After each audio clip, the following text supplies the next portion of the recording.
എന്നിട്ട് പേട്ടൻ നേരെ പെൺകുട്ടിയെ കണ്ടിട്ട് പൈങ്കിളി അടിക്കാൻ തുടങ്ങും. താങ്ക് ഗോഡ്, ഈ സുന്ദരിയെ മറ്റാരുടെയും കണ്ണിപ്പെടാതെ ദൈവം എനിക്ക് ഇത്രയും നാൾ കാത്തു സൂക്ഷിച്ചതിന്.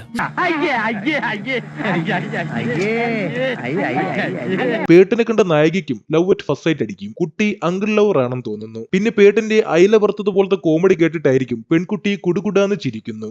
I love you. അയില വറുത്തുന്നു. ഒരു കപ്പ് കോഫി ആയാലോ? രണ്ടുപേർക്കും കൂടി ഒരു സ്ട്രോയ് കിട്ടട്ടെ.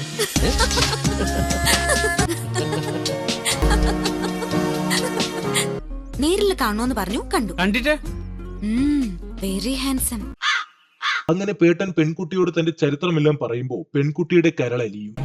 സത്യം പറഞ്ഞ ഞാൻ നിന്റെ കഥ കേട്ടപ്പോ 2 മണിക്കൂർ 60 മിനിറ്റ് കരഞ്ഞുപോയി. കരളലിഞ്ഞ പെൺകുട്ടി പറയും, മോനെ കുട്ടാ, ഞാൻ ചെറുതായിട്ടൊന്ന് നിന്നെ മൂഞ്ചിച്ചിട്ടുണ്ട്, ഇപ്പൊ നിന്നെ തപ്പി പോലീസ് എത്തുമെന്ന്. അങ്ങനെ പോലീസ് പേട്ടനെ പൊക്കാൻ വന്നത് വേറെ ആരുമല്ല, ഈ ബുദ്ധിമോനെ. ആ ബുദ്ധിമോനെ വീണ്ടും മണ്ണാക്കിൽ കൊടുത്തിട്ട് പേട്ടൻ മോഹിനി വേഷം കെട്ടിയിട്ട് പെൺകുട്ടിയെ ഉമ്മം വെച്ച് കളിച്ചോണ്ടിരിക്കും.